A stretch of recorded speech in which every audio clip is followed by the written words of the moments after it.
Hi, I'm Mark. Welcome back to Foothill Paint Fabrication.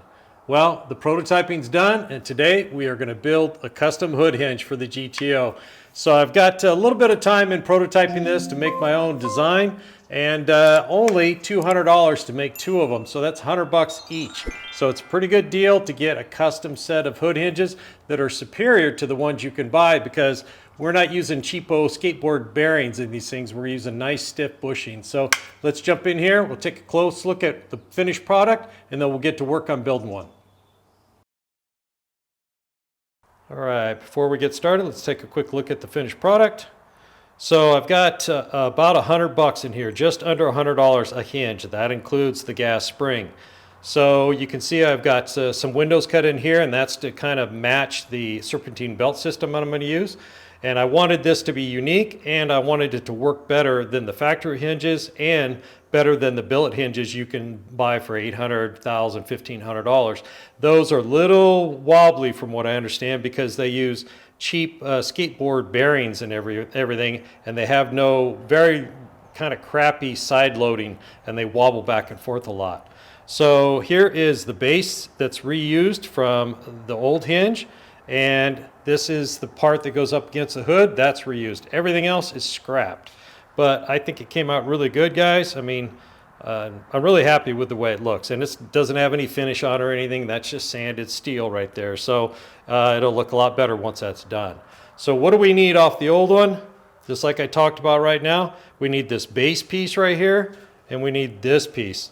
Everything else is out of here. We don't need it. We could probably build this base piece from scratch and that from scratch, but why? I mean, I think it looks really good, and we modified this one to accept the gas spring over here. So I think it looks great. So let's get the bench cleared off, and we got to get this thing cut apart so we can get these things cleaned up. All right, let's get this thing apart so we can get it cleaned up. So I put a little tack on each one of these rivets. Now, we don't need these parts, so it doesn't really matter. So we just want to drill those out. One was really loose, and I knew it'd spin. So let's see if we can get these drilled out.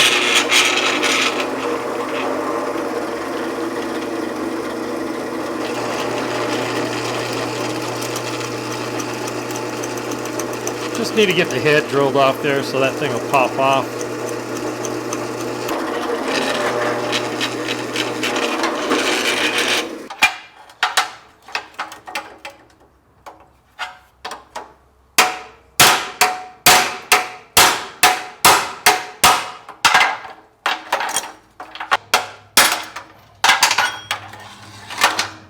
All right, let's get that top one off, and we'll get these cleaned up. All right, we got the rivets drilled out without damaging these two pieces, which was the important part. So the next step before we strip them is knock this spring perch off here. I'm just going to make a rough cut. We'll fine tune it later. So let me knock that out, and we'll get these stripped. All right, I got those pieces wire wheeled the best I could to get the paint off. I just tossed them in the muriatic acid for a little while, and while those are soaking, let's go up to the garage and get the CNC plasma cutter going. So we need this arm right here, this arm right here, the little dog bone, and this arm. I already cut this piece previously when I was already making the parts for this one, so I had the room, so I had knocked it out. So let's head up to the garage and get this thing cut out. All right, that's what we have to cut out of that 1/4 inch. So let's get this thing fired up and get it done.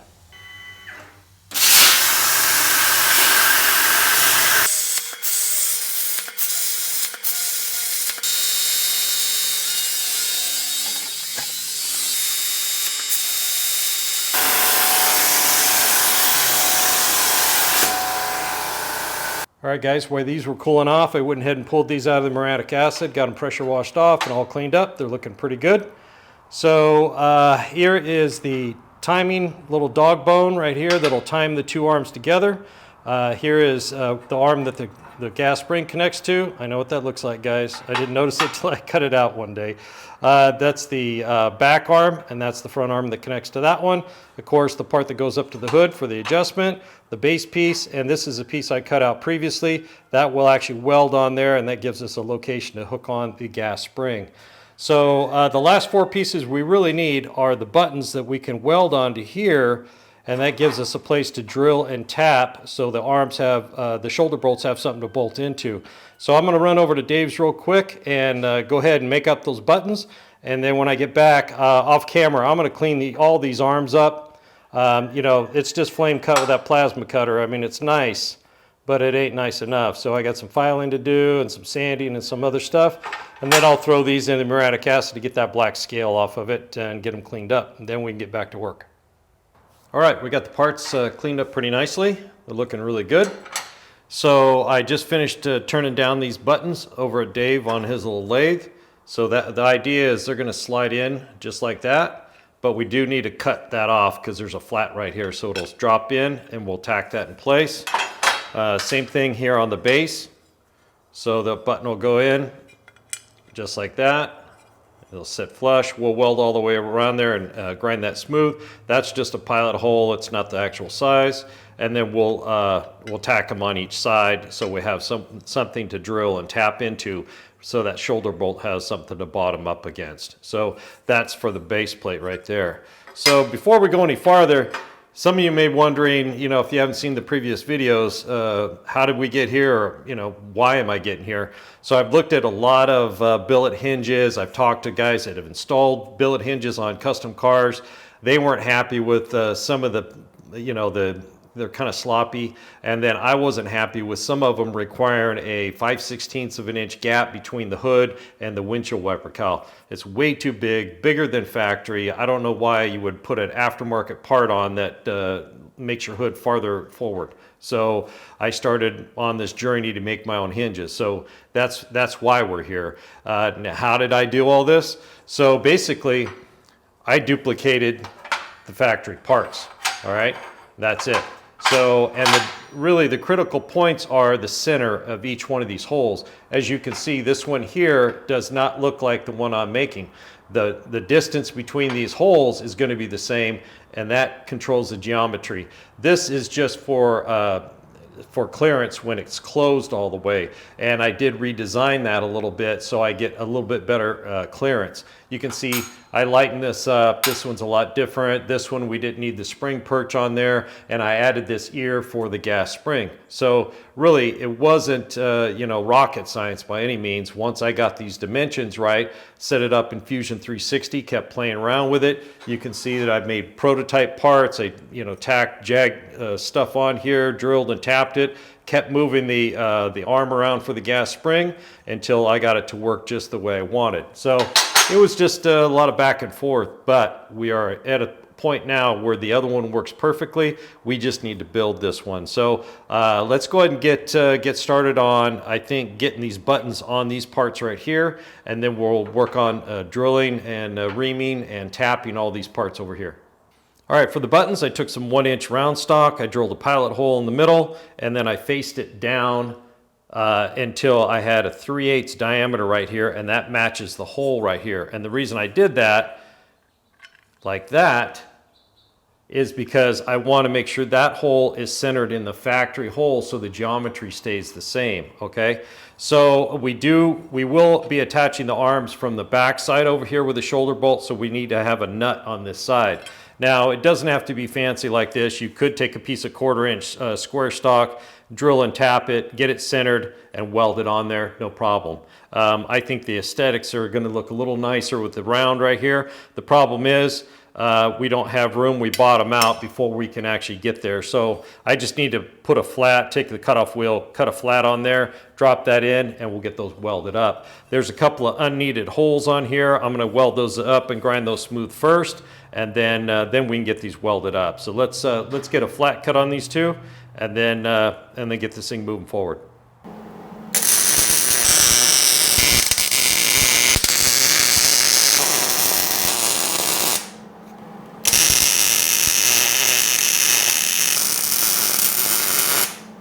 All right, all done. All we have to do is grind these perfectly smooth. The bushings will rub on those, so we want that nice and smooth.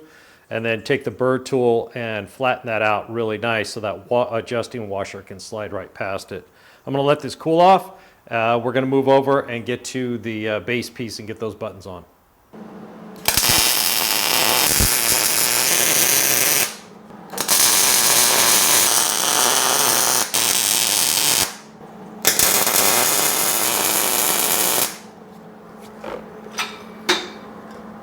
All right, to get these ground off camera, and I'll bring you back when they're ready to go. All right, we got all those ground off nice and smooth. Got the burr tool over here. Got that cleaned up so that washer will clear. So we're looking good. Now, I needed to add a piece to this to attach the gas spring. Now, to do that, all I did was I took this piece, actually the other piece, and I just drew it on a piece of paper, and then I just laid out what I needed for the gas spring, what I thought from my prototyping, and then I just scanned that, put it in Fusion 360, scaled it, and I ended up with this piece right here. So, and as you can see, that plasma cutter was able to cut that down to a pretty thin piece. So that actually fits right up inside here really nicely. So all we need to do is get this spaced up the right height, and then get it tacked, and then get it welded, and start doing a lot of grinding on it. But yeah, it's pretty straightforward. We have a couple of holes that I don't want to weld in. We don't need those, so we're going to weld those in at the same time. So let me get this set up, and we're going to get it spaced up just the right height. Get some tacks in it, and then we'll compare it to the other one we already made, make sure it looks the same, and then we'll get it full welded.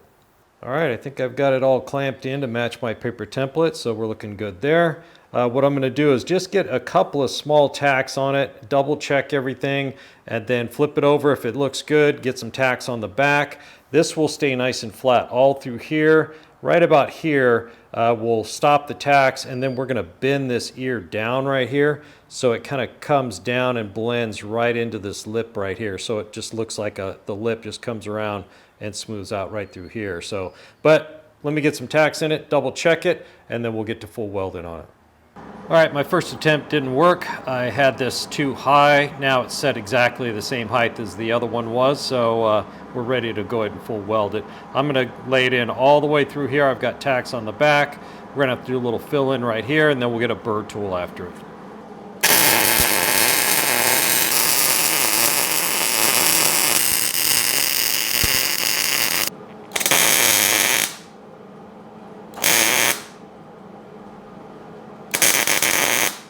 All right, we're going to let that cool completely, clamp down so nothing moves. And then I got to go on the back side, do a little fillet welding on there, because we're going to take the burr tool and clean this up nice and clean so it looks like it's machined out right there. So we'll let that cool. I think I'm going to go eat some lunch, and we'll come back and get after it. All right, came back from lunch, and I jumped on it pretty hard with the burr tool, some sanding drums and discs, and it's looking really good. It's not identical to the other side, but it's really close. So the next thing we need to do is to beautify this top. Now this part shows right here, this is the actual top, so when you look from the fender, you'll see this kind of abrupt stop right here. So we're going to put a piece of sheet metal in here and kind of blend it in and round this corner, and we're going to do something similar here where you have this kind of notch right here where we're going to add a piece in there. So let's stick this in the vise, see if we can just kind of tack something on there and hammer it in place and cut it off and grind it up. All right, we're going to keep this super simple. So I got a piece of, I think this 16 gauge right here. And what I'm going to do, I'm just going to hold it up here and tack it right here. It's too big this way. It's probably too big that way. We just want to get it tacked, get it flush right across here, and then we'll just kind of hammer it to that contour and keep tacking as we go. There's no reason to make it super complicated, trying to make a perfect fit. You know, we're just trying to fill this area in so it looks good. So it needs to drop down. There's a little V right here, so I'm just going to kind of hammer that down into there.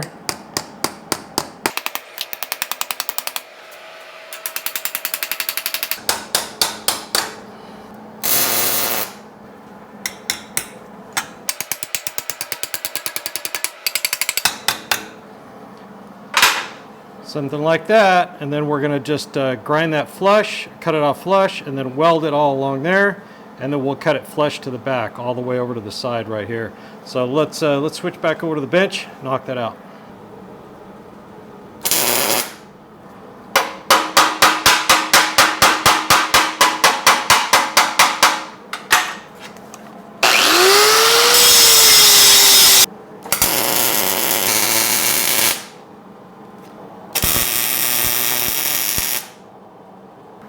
All right. All we got to do is trim this off right there, grind that up a little bit, and that's done. All right, guys, we got that cut off. I got it ground and sanded. It's looking really good. I got that little piece over here too, so it's going to look really good when you look at it from the fender side. So this piece is basically done. All we have to do is drill and tap these two holes for an 8 by 1.25 millimeter tap, and that matches the shoulder bolt thread right there. All right, I got the base plate drilled and tapped, so we're good to go there. Now we need to drill all the other parts.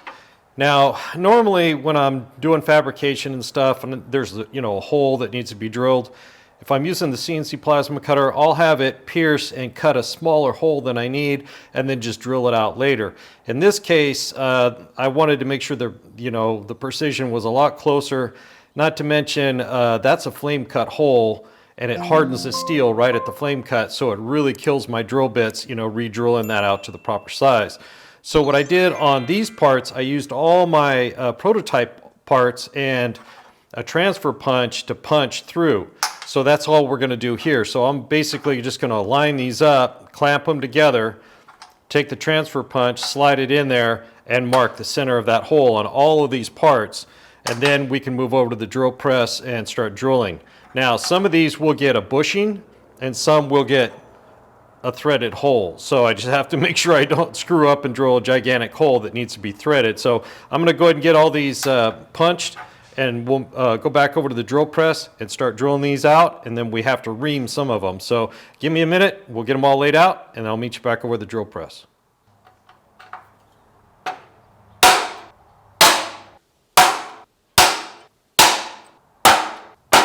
All right, let's get these drilled up. So I went ahead and marked them all with a B for bushing or a T for thread, so I don't have to throw any parts away from doing something stupid. So we'll drill a pilot hole in all of them the same size, and then we'll step up to the proper size drill bit.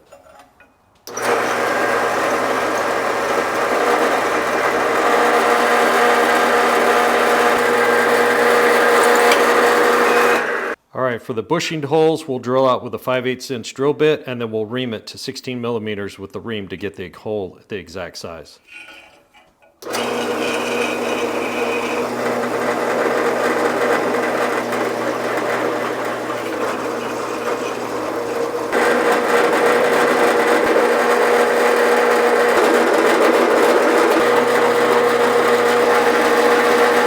All right, let's get them reamed out to 16 millimeters, and all the bushing holes should be good to go.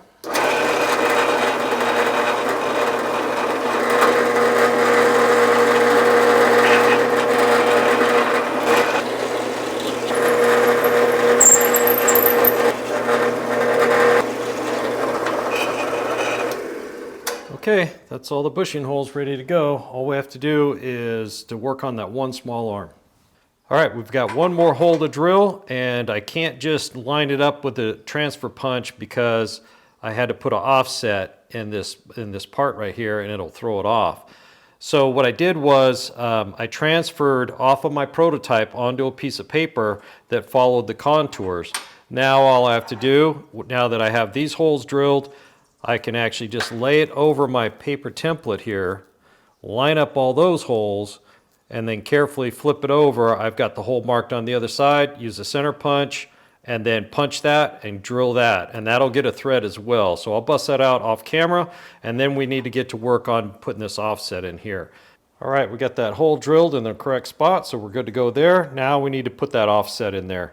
So as you can see on my prototype here, all I did was take a saw, the bandsaw, and cut about, I don't know, 2/3 of the way through. So I knew it would bend at the exact spot I wanted. And then all we're gonna do is weld that in, grind it smooth, and you won't even be able to tell, like this one right here. See, I did the exact same thing. So I'm gonna go over to the bandsaw, we're gonna lay that out. Now the locations were determined by my prototype, so it's right down here, so I just mimic that. And these two parts are the only parts there where there's a left and a right. Because of this offset. Otherwise, you could just swap the bushing to the other side. You know, on these other arms, it doesn't really matter. On this one, it does. So I have to make sure I make a left and a right. So I'll meet you back over at the bandsaw. We'll get that, the way the bandsaw sits, we have to actually prop it up a little bit so we get a nice parallel cut straight through there. But we'll get that cut real quick, and then we'll start bending it to match this one. All right, I got it propped up on this side because of the way the blade comes down, and I want it to cut, you know, fairly evenly. So let's go ahead and knock this one out.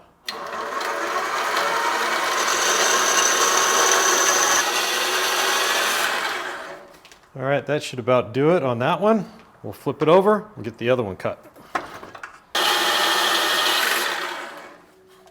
Okay, I think that's it.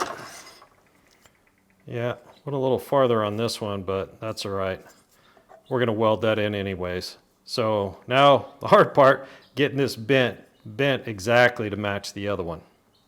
All right, this is gonna take some trial and error. I've got it right down to the cut line right on the vise right here, and we're just gonna take a block of wood and just kind of bend it slowly.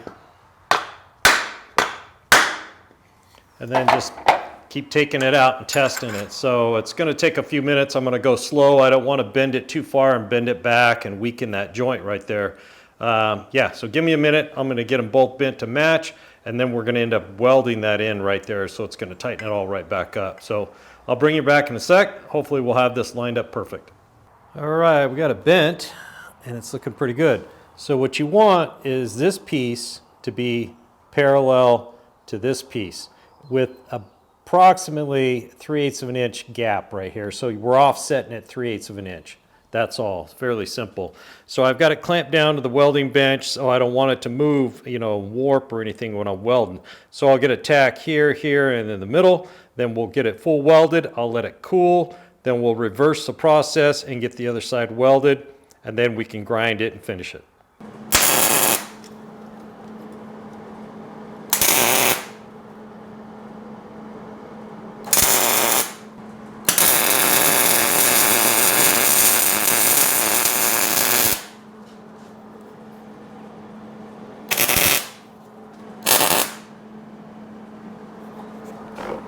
All right, we'll let that cool all the way, and then I'll reverse it, and we'll get the other side done, and then we can start doing some finish work on it. All right, got those ground, filed, and sanded, so it's looking really good. So the next step is to tap 4 holes. I've got 3 in this one and 1 in the other arm, and that part will be done. Then we can move on to the bushings. All right, I got everything laid out here so I don't push a bushing in the wrong direction, because obviously we have a shoulder on here. Now off camera, I went ahead and put a slight offset in this little piece, just like the factory one. It's just a matter of sticking it in the vise, tapping it this way a little bit, sticking it in the vise, tapping it back that way. Just a slight, it's not even quite 1/8 of an inch offset, but the way these arms sit, one is slightly higher than the other, and you don't want that bushing bound up. You want it to be nice and parallel, so I went ahead and did that. So yeah, we're ready to push the bushings in. Now the thing is, the way I figured this out is, there's a 10mm shoulder on here. This is a 10mm bushing from here to here. But the shoulder's sticking out just a little bit right now, and that's because I machined off not quite a millimeter off of this face right here. And that's because by the time we push this in here, and this sticks out a little proud, we're gonna sand that. Then we have to have a washer to trap the bushing in the part so it doesn't walk out, okay? Because the head of this bolt is exactly the same size as the shoulder, so 16mm, it would walk its way out. So that's why I have the washer. So I had to account for the thickness of the washer and this whole stack right here. So what we want basically is for this shoulder bolt to bottom out on this shoulder in the threads and still leave a slight gap on the bushing so it can move. We don't want a lot of gap because we don't want a lot of play, but we don't want it so tight that, you know, it binds up. So that's how it works. So what we're going to do is we're going to push the bushings into all the parts all the way through till they're flush, and then just basically sand this side until that bushing's flush. It's no big deal. I'm going to do it off camera. It's super simple. Probably use the belt sander. You can use a file, whatever you want. So I'm going to get them all pushed in real quick, sanded, and then we can get to assembly. All right, we got all the bushings pushed in. I just had to push these back out and push them out on the other side. I screwed up. There is a left and a right, so I messed that up. Now, they've been sanded. It's perfectly smooth, so we're nice and flush there, so we're good to go. And on the bolts that go into these 2 arms, if I leave them full length, they go in too deep and they start bottoming out on the base piece. So I had to cut the threads back on these a little bit, but they're looking pretty good now, so I think we can get them in here. So I'm going to go ahead and put this together real quick, and then we're going to go ahead and figure out where that gas spring is going to attach, And then we're about ready to put this thing on the car and test it out.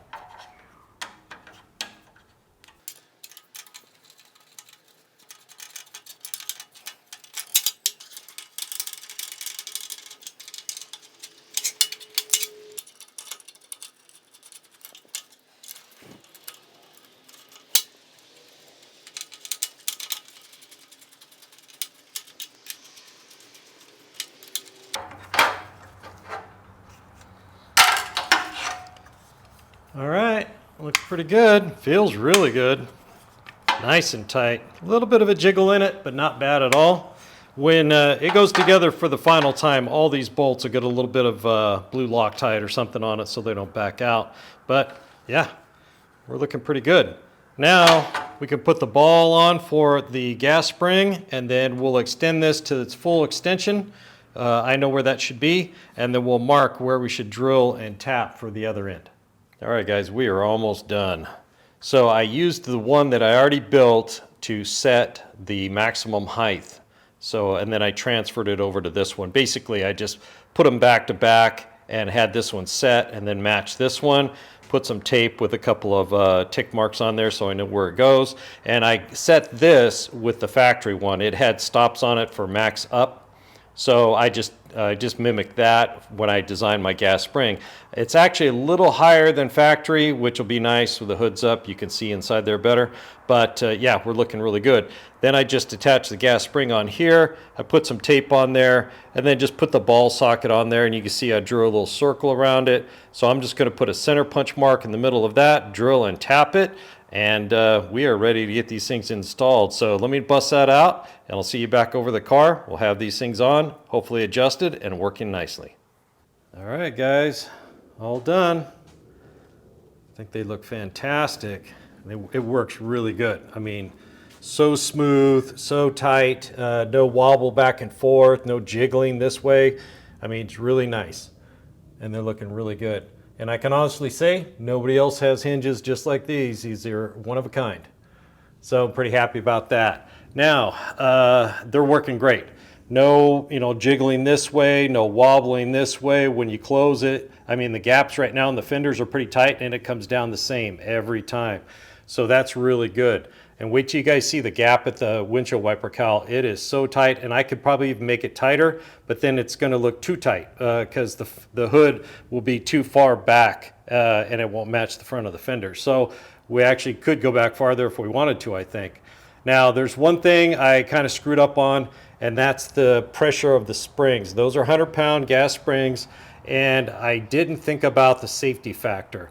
So obviously the hood's going to get more, it's going to get filler, it's going to get primer, it's going to get paint and clear, so it's going to get heavier. And gas springs, you guys know, they start to lose a little strength in the cold weather, and over time. So I didn't put enough safety factor in there. So I'm going to get springs that are stronger than 100 pounds each.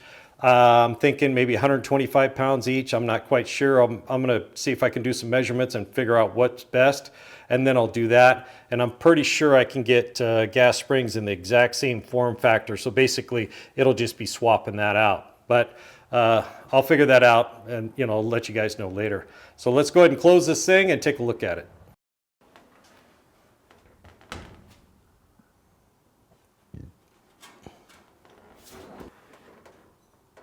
All right, guys, let's check out that gap. Look at that. It's pretty nice. That's pretty tight, way tighter than I had even imagined I could pull off. But yeah, I think I can move it back even farther, and we may later. But right now, that is, I'm really happy with that gap right there. Now watch this area right here. It doesn't even dip down like it used to. It just kind of pops straight up right off the bat. It dips just a tiny bit, and then it goes right up. All right, let's take a close-up look at that gap. I get a stir stick in there and it stands up. So it's just the thickness of the stir stick. So I'm really happy with that. And of course the gap's down the side here. The hood hinges are holding the adjustment really nicely. So there's no bumpers are in there or anything. So, and you can see we got a nice clean gap down through there. We still probably need to fine tune these fenders a little bit. I think this one needs a little bit of work, but all in all, we're moving along finally, guys. I'm on a mission to start completing stuff, and definitely these hood hinges help me get the hood where I need it so I can finish the windshield wiper cowl, I can finish the grille, the bumpers, everything on the front, and get this whole project moving forward. This is just like gap in the doors. You just got to keep working at it. So really happy to get this done. All right, guys, that pretty much wraps up a very long day for me making a hood hinge from scratch, but they came out beautiful. Between the prototyping and the work and everything else, I think it was well worth it. When I started this whole thing, I had a decent idea that I might be able to pull it off, but in my wildest dreams, I never thought they would work as good as they do. You know, I really just wanted a nice, firm, tight hinge that looked good, and it tightened up that gap at the windshield wiper cowl. And they're working so good right now, guys. I can't believe it. I wish I could show you in person how good they work. Now, the cost on this, obviously a lot of my time. Figuring this out took time, but I like a challenge, and it was kind of fun for me. So, you know, that's not a big deal. Materials, you know, $100 a hinge, pretty hard to beat. Obviously, I'm more into it than that, doing prototyping and figuring this out. But if you were to start from scratch right now, it would be about $100 a hinge, which is a heck of a deal, and you can make them as unique as you want. Now, I'm going to put all the materials in the description, and I will actually even produce a DXL file for these hinges for the parts. If you're a GM guy and you want to try it yourself, I will take out all the windows and everything, and I'll just put center holes with the critical dimensions. And if you want to, you know, download Fusion 360 and modify them a little bit, you can do that. Send it off to Send Cut Send, have them cut them for you, and you're ready to go. So I will provide that for you guys. No guarantees. You know, this is all hand done stuff. So you know, you got to take your risks when you try this stuff. Thanks for joining me here at Foothill Paint and Fabrication. Don't forget to hit the like and subscribe button if you haven't already. Mash that bell and drop me a comment. I'd love to hear from you. We'll see you on the next one.